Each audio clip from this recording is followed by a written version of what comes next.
पंच परमेष्ठी भगवान की अनंत आनंद सिद्ध परमेष्ठी भगवान की 1008 देवादिदेव अनंत शांतिनाथ भगवान की आचार्य भगवान रवि शेर स्वामी की आचार्य भगवान विद्यासागर जी महाराज की आचार्य भगवान विशुद्ध सागर जी महाराज की।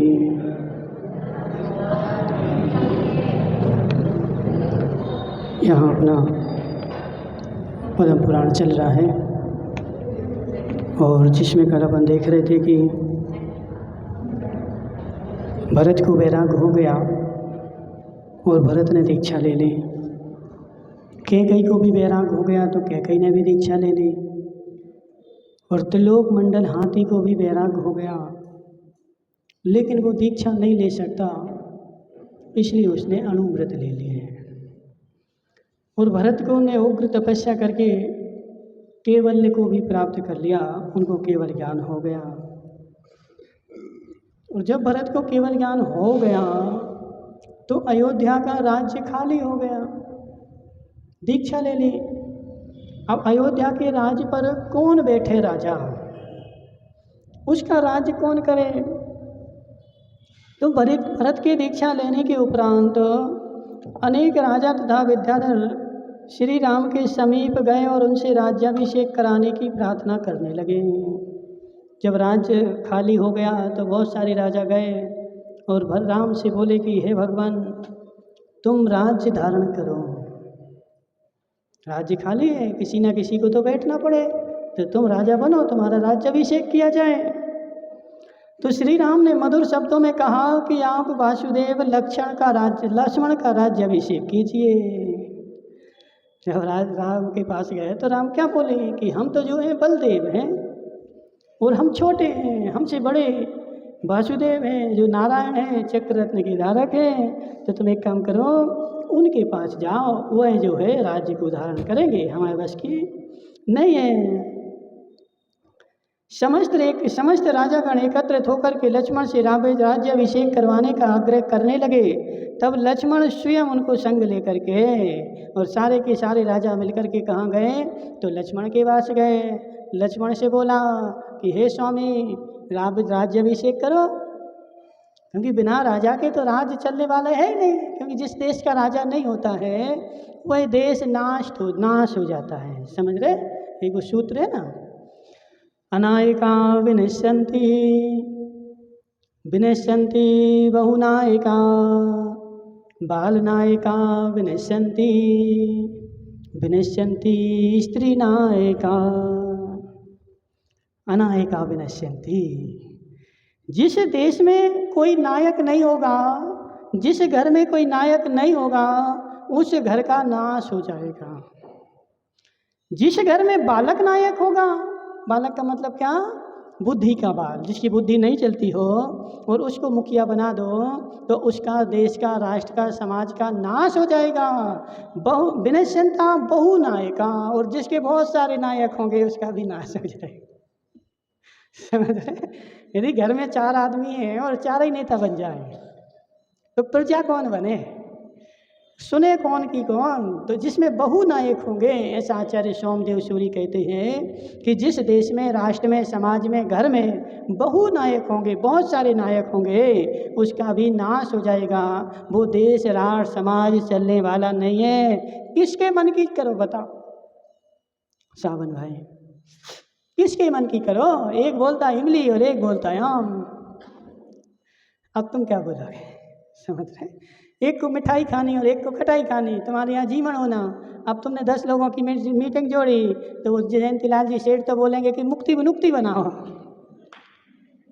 समझ रहे, जयंतीलाल सेठ बोले कि नुक्ति बनाओ और अनिल सेठ बोले कि नहीं गुलाब जामुन बनाओ। अब बताओ क्या बना है। समझ रहे, तो ऐसे ही होगा। बहु नायका विनश्यन्ति, जिसके बहुत सारे नायक होंगे वो समाज चलेगी नहीं, वो देश चलेगा नहीं। तो विनश्यन्ता स्त्री नायका, और जिस देश की, राष्ट्र की, घर की स्त्री नायक होगी उसका नाश हो जाएगा। क्योंकि स्त्री की बुद्धि कहाँ स्त्री की बुद्धि कहाँ, अनिल सेठ बताओ, चोटी में। समझ रहे? स्त्री की बुद्धि यहाँ नहीं होती, यहाँ होती है पीछे। तो जब वो बातें करेगी तो पीछे की ही करेगी, छोटी बातें ही करेगी, वह नायक लेवल की बातें नहीं करेगी। और उसके अनुसार यदि चलने लगे तो उसका नाश पक्का है, ऐसा आचार्य सोमदेव सूरी कहते हैं। तो इसलिए एक नायक होना चाहिए, और नायक बलवान होना चाहिए। जिसका नायक बलवान होता है उसकी सेना, उसकी प्रजा सुखी होती है, और जिसका नायक बलवान नहीं है उसका नाश अवश्य होना है। बसंती लाल जी, इसलिए आचार्य यहाँ पर बोल रहे नायक अच्छा हो। विनोद भाई, गाड़ी चलाने वाला, एक गाड़ी में 50 लोग बैठे हैं, अब ड्राइवर तो एक ही है ना। उन 50 लोगों की जान, 50 लोगों के प्राण किसके ऊपर हैं? ड्राइवर के ऊपर। यदि ड्राइवर अच्छा है सारे 50 लोगों को सुख मिलेगा, बढ़िया गाड़ी चलाएगा। और यदि ड्राइवर गड़बड़ है, बेचारा गड्ढों में पटकेगा तो 50 ही लोग उचकेंगे। क्या होगा बताओ? दीपक की अम्मा, ड्राइवर ने गाड़ी पटकी कहाँ? गड्ढे में। और जैसे गड्ढे में पटकी तो 50 लोग जो बैठे थे वो सब उचकने लगे। क्योंकि नायक अच्छा होगा तो प्रजा सुखी होगी, और नायक गड़बड़ है तो प्रजा सुखी रहने वाली नहीं है। तो इसलिए समाज में क्या होना चाहिए? नायक अच्छा होना चाहिए। नायक मतलब जो संचालन करता है, जो सबका मेंटेनेंस करता है, वो अच्छी बुद्धि वाला होना चाहिए। छोटी बुद्धि वाला भी नहीं होना चाहिए। छोटी बुद्धि वाले क्या होता ना, हमने एक बार देखा कि एक जगह जो नगर पंचायत अध्यक्ष था वो बेचारा छोटी बुद्धि का आदमी बन गया। अब वो क्या करे, तो गली में नालियाँ साफ हो रही तो वहीं खड़ा नालियाँ साफ करवा रहा है। तुमने अच्छे से साफ नहीं करी, चलो यहाँ करो, चलो यहाँ करो। है जी, यदि अध्यक्ष नालियाँ साफ कराएगा तो नगर में इतनी सारी नालियाँ हैं कि नालियाँ ही अकेली साफ होगी और कुछ नहीं होगा, उसको समय कहाँ मिलेगा। इसलिए छोटी बुद्धि वाले लोग काम नहीं कर सकते हैं। बुद्धि हमेशा बड़ी रखनी चाहिए। जिसकी बुद्धि बड़ी होती है वह आदमी बड़ा होता है, और जिसकी बुद्धि छोटी होती है वह हमेशा छोटा काम ही करता है। इसलिए नायक कैसा होना चाहिए अनिल सेठ? बोलो ना, है बालक भी नहीं हो, स्त्री भी नहीं हो, बहुत सारे भी नहीं हो, और अनायक भी नहीं हो, जिसका कोई नेता भी नहीं हो, ऐसा भी नहीं होना चाहिए। एक नेता यदि व्यवस्थित होगा तो कार्यक्रम अच्छा चलेगा। तो ऐसे वो राजा लोग जो हैं, राम के पास उन्होंने जाकर के निवेदन किया कि हे भगवान, राज्य खाली है, आप सीट पे बैठो। तो राम ने क्या बोला कि नहीं, लक्ष्मण के पास जाओ। और जब लक्ष्मण के पास गए तो लक्ष्मण ने बोला हमारे वश की नहीं है, तुम राम के पास जाओ। तो राजाओं ने बोला कि उनके पास गए थे, उन्हें ही मना कर दिया कि लक्ष्मण के पास जाओ। तो फिर वो बोले कि चलो अब हम चलते हैं, सब लोग चलो हमारे साथ, हम राम को मनाते हैं और अपन सब चल करके उनसे विनय करेंगे। तब लक्ष्मण स्वयं उनके संग, उनको संग लेकर के श्री राम के समीप आए और विनय पूर्वक उन्हें नमस्कार कर कहने लगे कि हे देव, राज्य का स्वामी आप ही हैं। अब बताओ, ऐसा कोई मिले आज के समय में? है आज के समय में ऐसा कोई निष्कसाई जीव मिले क्या? ऐसे कोई भाई मिले क्या कि एक भाई को राज्य मिलना हो तो वह बोल दे कि नहीं, तुम तो दूसरे भाई को दे आओ। आज तो परिस्थिति ऐसी है कि 4 भाई और 40 फीट जगह, अब एक को 9.5 फुट मिल गई और एक को 10.5 फीट मिल गई, तो आधे फीट पे तो सिर फूट जाए। समझ रहे हैं? इनको आधा फुट मिल कैसे गई ज़्यादा? हमारी तो 9.5 ही बची, 10 सबको मिलनी थी। तो आधे फुट पे तो बेचारा जिंदगी भर केस लड़ता रहे, और जितने की ज़मीन नहीं है उससे ज़्यादा तो केस में लगा दे, लेकिन हम अपनी आधे फुट जो है वो भाई को नहीं देंगे। कितनी कलुषित है तारा भाई, इसको बोलते कसाय। समझ रहे? आदमी कसाई है कि निष्कसाई है, यहाँ जाकर के उसके अंतरंग के परिणामों को तो पकड़ो कि अपने भाई के लिए आधे फुट ज़मीन के लिए बेचारा लड़ पड़े। 10,000 रुपये मेरे भाई को एक्स्ट्रा मिल गए बंटवारे में और दोनों के दोनों लड़ पड़े। इनको ज़्यादा कैसे मिल गए, हमें कैसे कम मिल गए। हे जीव, ये कसाय है। भाई हो तो राम लक्ष्मण जैसे। कैसे? अनिल सेठ, तुम्हारे कितने भाई हैं? कहाँ हैं दो और? कौन है? हमने तो आज तक नहीं देखे हैं। अच्छा, जनरल के भाई हैं जी? कहाँ रहते हैं? यहीं रहते हैं। हे जीव, भाई हो तो राम लक्ष्मण के जैसे। एक को राज्य मिलना है, हमें नहीं चाहिए, उनको दे दो। दूसरे के पास गए तो हमें नहीं चाहिए, उनको दे दो। वह शक्तिशाली है, एक ने बोला शक्तिशाली है, एक ने बोला बड़ा है, हमें तो नहीं चाहिए। हे जीव, दोनों लोभ से रहित हैं, दोनों कसाय से रहित हैं, उनके पास कसाय नहीं है। और जब कसाय होती है तो बेचारा आदमी लड़ता है, लड़ लड़ करके मर जाता है और सारे देश में तमाशा बताता है। किसकी बदनामी होती बताओ धनबाज जी? दो भाई रोड पर लड़े हैं तो किसकी बदनामी हो गई है? किसकी बदनामी हो बसंती लाल जी?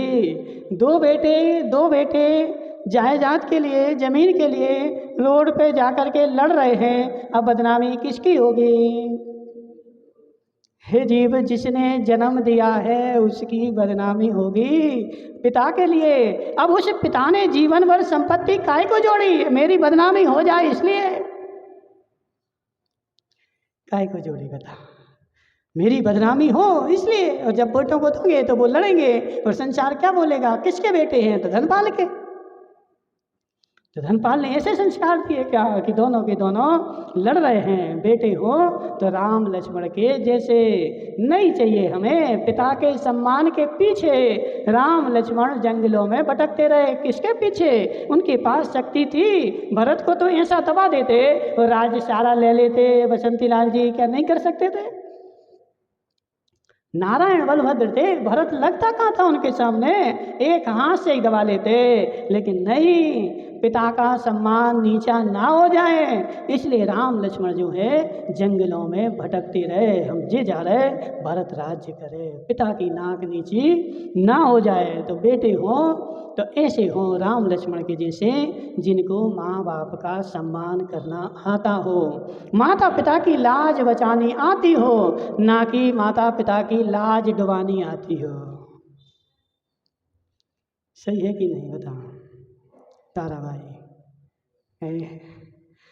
जीव, राम लक्ष्मण एक दूसरे के लिए राज्य देने के लिए, इनको दो हमें नहीं चाहिए, इनको दो हमें नहीं चाहिए। और कसाई जीव क्या बोलता है? हमें दो इनको नहीं देना, हमें दो इनको नहीं देना। जी कसाई की पहचान है। तो वह दोनों के दोनों क्या बोल रहे? तो लक्ष्मण स्वयं पहुँचे राम के पास। हे देव, इस राज्य के आप ही स्वामी हो, मैं तो तुम्हारा अनुचर हूँ, सेवक हूँ, छोटा भाई हूँ। तुम राज्य करो, हम तुम्हारे पैर दबाएंगे। बता कितनी विनय है, कितना सेवा भाव है। नारायण बोल रहे हैं किससे? अपने बड़े भाई से। हे देव, तुम आप स्वामी हो, मैं आपका आज्ञाकारी अनुचर हूँ। अनुचर मतलब सेवक, ठीक है? मैं तुम्हारा सेवक हूँ। श्री राम ने कहा, हे वत्स, तुम चक्रधारी नारायण हो, इतएव तुम्हारा ही राज्याभिषेक होना सर्वथा योग्य है। तुम कहाँ चक्रधारी और मैं हलधारी। तुम 3 खंड के अधिपति, तुम्हारे हाथ में सुदर्शन चक्र है, तुम ही बैठो गद्दी पे, हम नहीं बैठेंगे। बोलो। अनेक वाद विवाद के पश्चात अंत में दोनों ही भ्राताओं ने, बहुत सारे वाद विवाद हुए एक दूसरे के साथ। उन्होंने बोला तुम बैठो, उनने बोला तुम बैठो, और वाद विवाद के बाद ऐसा निश्चय हुआ कि दोनों ही बैठेंगे। न राम बैठेंगे न लक्ष्मण बैठेंगे। कौन बैठेगा? राज्य अभिषेक के लिए राम लक्ष्मण दोनों को टोपी पहनाई जाएगी और इस अयोध्या के राजा राम लक्ष्मण दोनों ही सुनिश्चित किए जाते हैं। नगर में राज्याभिषेक का आयोजन होने लगा और अयोध्या में सर्वत्र उल्लास व्याप्त हो गया। निश्चित समय पर दोनों भ्राता मुकुट, भुजबंद, हार, केयूर, कुंडल आदि विभूषणों से आभूषित होकर के आ गए। जब जो निश्चित समय किया गया था उस समय पे सब लोग अपने आभूषण पहन करके आ गए और वहाँ पर बैठ गए। देव विद्याधर एवं भूमि गोचरी अनेक राजाओं द्वारा राम, लक्ष्मण, सीता और विशल्या का विधि पूर्वक राज्याभिषेक हुआ। अब सीता और अभी विशल्या का क्यों हुआ? बोलो ना। राम और लक्ष्मण को तो राजा बना दिया, सीता और विशल्या का क्यों हुआ? क्योंकि उनको पटरानी बनाया। पटरानी पद भी एक सामान्य पद नहीं है, बहुत ऊंचा पद है, ठीक है। तो सीता को बनाया राम की पटरानी और विशल्या को बनाया लक्ष्मण की पटरानी। क्या बोल रहे हैं? अभी कहाँ दीक्षा ले ली? कहीं ना दीक्षा ली अभी तो है। अभी कहीं की दीक्षा हुई? अभी तो राम राज्य करेंगे। दीक्षा तो बाल बच्चे हो जाएंगे, बड़े बड़े हो जाएंगे, पोता पोती हो जाएंगे, उसके बाद सीता दीक्षा लेगी। अभी थोड़ी दीक्षा ले रही, समझ रहे? अभी तो राज्य भोगेगी, ठीक है। तो अभी उसका क्या हुआ? राज्याभिषेक हुआ और उनको पटरानी पद दे दिया। समस्त चैत्यालयों में पूजा एवं उत्सव कर विशेष आयोजन किया गया और राज्य और प्रजा की ओर से चारों प्रकार के दान दिए गए। अब जब इस प्रकार के इतना बड़ा आयोजन हुआ तो क्या दिया जाए? चारों प्रकार के आहार दान दिए गए। कौन कौन से है?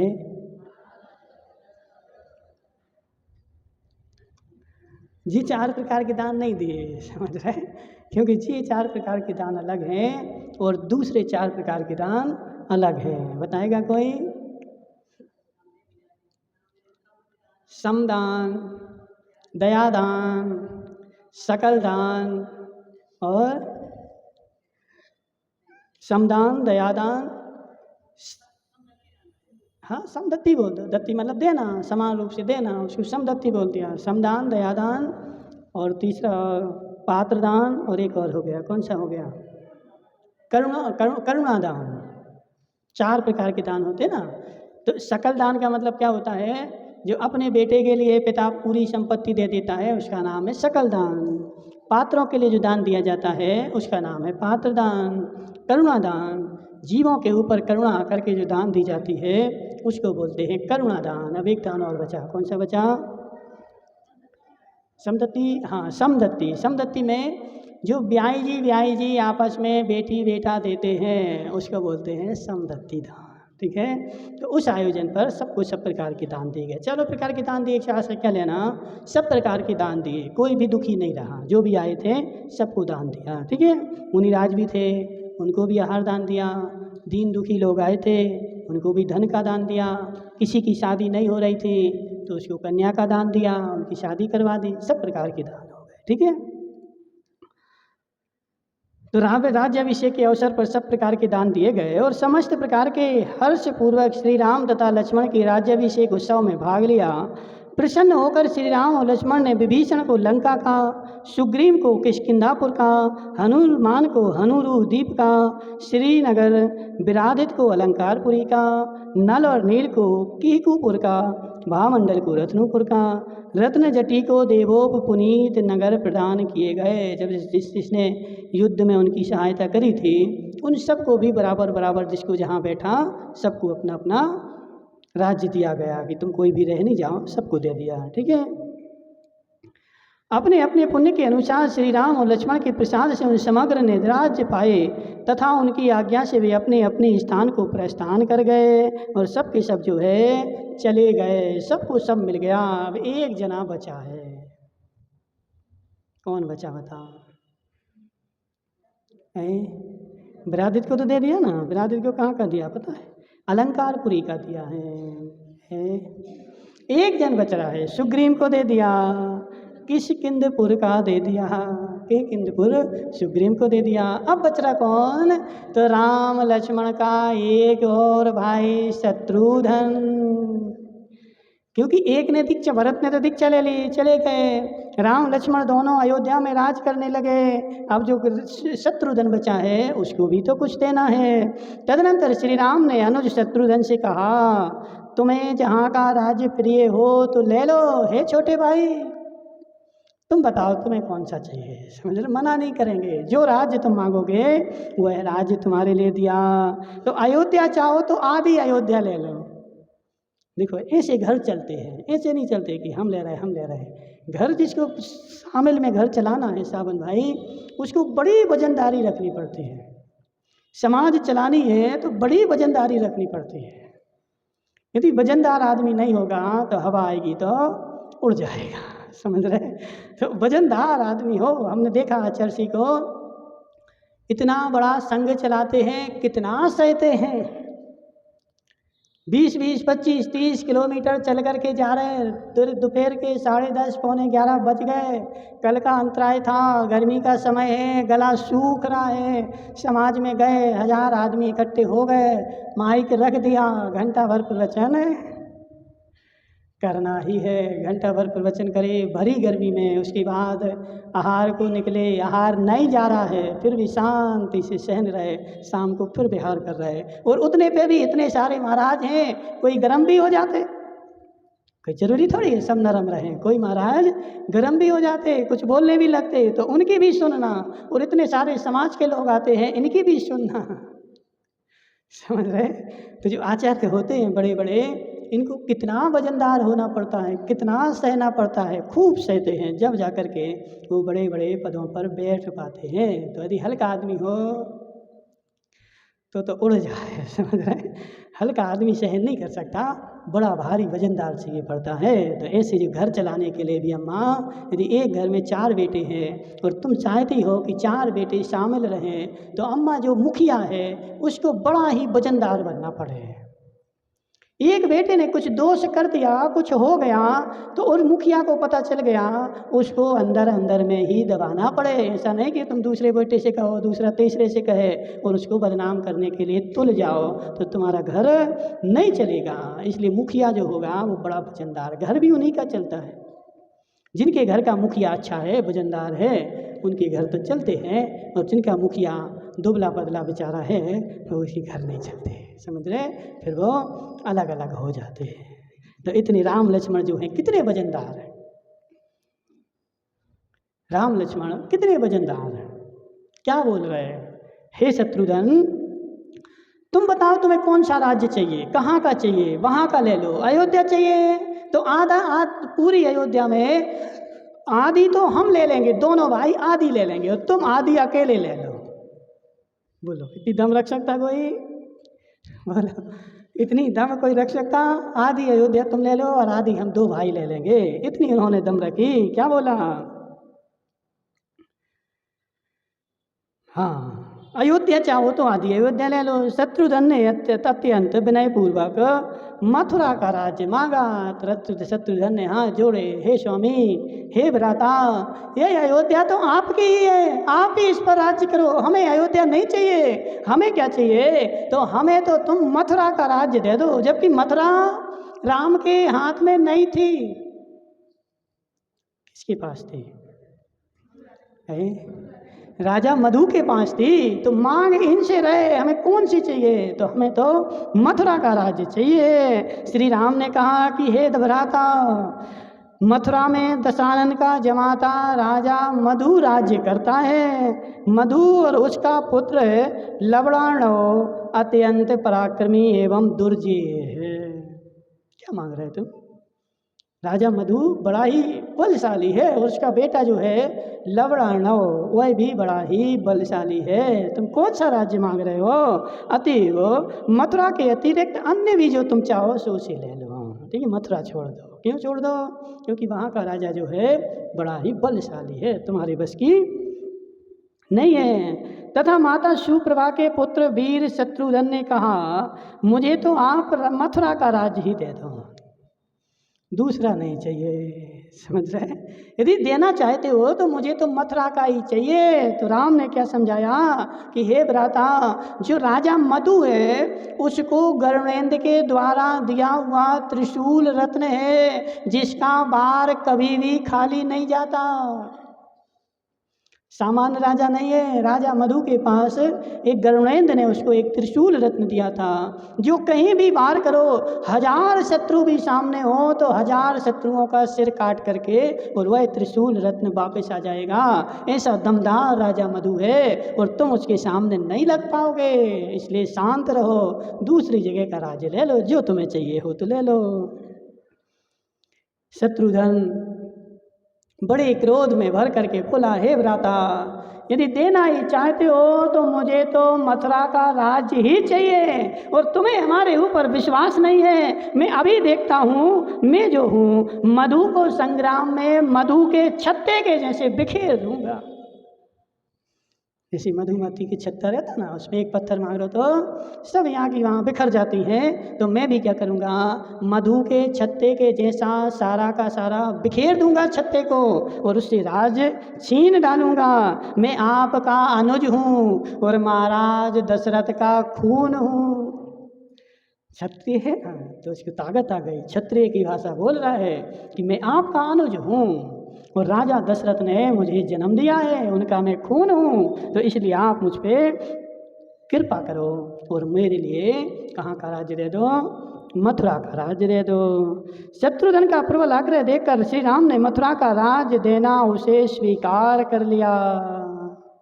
नहीं मान रहे तो ले लो, मान जाओ तो अच्छी बात है, नहीं मानो तो ले लो, कोई दिक्कत नहीं। उसका आग्रह स्वीकार कर लिया। लेकिन हे भ्राता, यदि तुम्हें मथुरा का राज्य चाहिए, मैं देने के लिए तैयार हूँ, लेकिन मेरी भी एक शर्त है। कौन बोल रहा है? राम बोल रहे हैं कि हे भाई, मेरी भी एक शर्त है, वो भी तुम सुन लो। तुम राजा मधु को जब उसके ऊपर प्रहार करना, जब उसके हाथ में त्रिशूल रत्न नहीं हो, यदि वो त्रिशूल रत्न लिए हो तो उस समय उसके सामने नहीं जाना। त्रिशूल रत्न के अभाव में तुम उसके ऊपर प्रहार करना। तो शत्रुघ्न ने भी श्री राम की आज्ञा को शिरोधार्य कर माथे पे रखा और उनसे आज्ञा लेकर के मथुरा की ओर निकल पड़ा। तो अब यहाँ पे क्या होगा, शत्रुघ्न का और राजा मधु का युद्ध होगा। ठीक है, ओम नमः सिद्धेभ्यां।